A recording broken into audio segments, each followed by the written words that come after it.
Well, hello. In my effort to vary my vlogs, and in this case my B-vlog, I am recording this in my radio station where I record live my weekly radio show, A Dad's Point of View, which is on KZSB AM 1290 in Santa Barbara, where it's broadcast live, and it's on 3 other stations, but you can find that on my radio show page at bruceallen.com. I'll give you a very quick tour of the studio. So let's take my laptop here, and this is the old green screen back there, because they actually used to do some video in here. And back here is where the engineer sits. We just recorded my show and finished just a few minutes ago. Well, I've reset the camera a little bit. I think this is a more flattering angle. This is part 4 in the B-Vlog series, and I'm reading each chapter in each one, though the numbers don't jive, because my first edition of this B-Vlog was an introduction and the introduction of the book. So we're going to do Chapter 3, which is titled Day 3, Santa Fe, the Vickeries, and Colorado. I wake up early after sleeping a sound 6 hours in the lumpy bed of this lousy motel. They did have spotty internet, so I checked my email and other related chores that I do online daily. First thing I did was respond to the accumulation of emails from the Ford team and my manager. I'd already spoken with one of the Ford guys yesterday, and he was trying to figure out if they could arrange a drop-off pickup of another Flex. I said we were good with the Edge, and whatever was easiest was fine with me.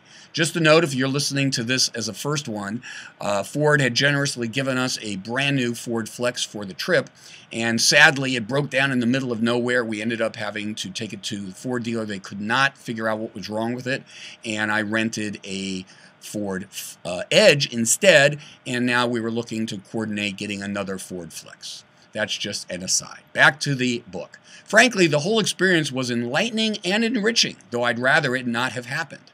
I had really been looking forward to seeing the Grand Canyon again and Monument Valley for the first time. Arnie had never been to either, and now wasn't going to be able to see those natural wonders on this trip.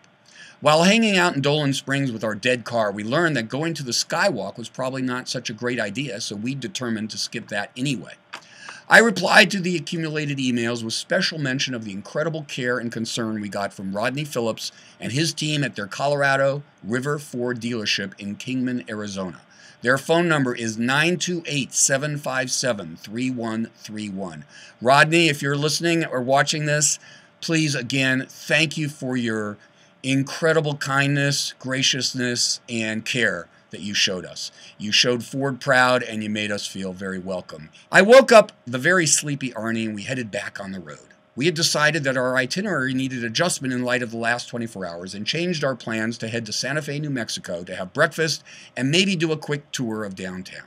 Santa Fe held good memories for me of times there with friends back in the early 80s during my years at ABC TV. I loved the town, the food, and the atmosphere then, and as it turned out, now as well. Again, we searched on the web for a cool spot to eat and came up with Harry's Roadhouse. We got there and it was cool beyond belief. One of their signature items is cinnamon rolls, and they did not disappoint. I coffeed up and we resumed on our road trip. Next stop was Parker, Colorado, and a visit with my virtual friend, Brian Vickery. Virtual friend, by the way, means someone I haven't actually met or spoke with. Brian and I have known each other online for a long time, and after this visit, we are indeed real friends, and I enjoy the relationship. We arrived there in a couple of hours with Arnie doing the driving while I was writing this trip journal. Given my age and memory, I knew that the sooner I wrote our experiences down, the more likely they'd get written down and remembered.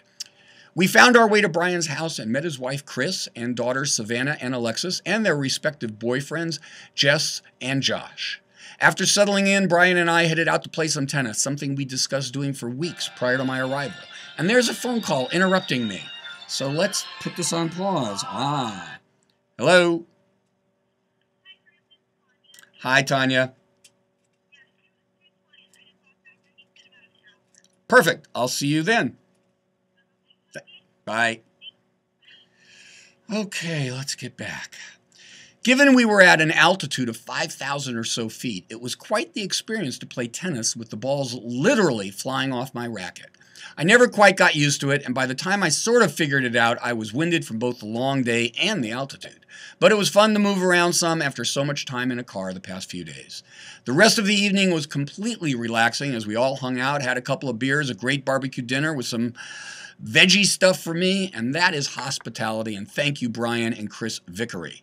Later, Brian, Chris, and I talked for a couple of hours, with Brian and me mostly putting Chris to sleep with our social media prattle. And I probably put them both to sleep with my storytelling. For some reason, I was wound up instead of tired. This turned out to be the regular state of being on this trip, given the lengthy times on the road, the constantly changing beds, missed meals, good and bad food, and total disruption of anything resembling routine. Their home, family, dogs, and the whole environment were such a pleasant stop on our trip. And that is the end of day 3. And the end of this B-Vlog. I hope you'll stay tuned for chapter 4, which is day 4, trucks, windmills, and satellite radio. Thanks very much. Goodbye for now.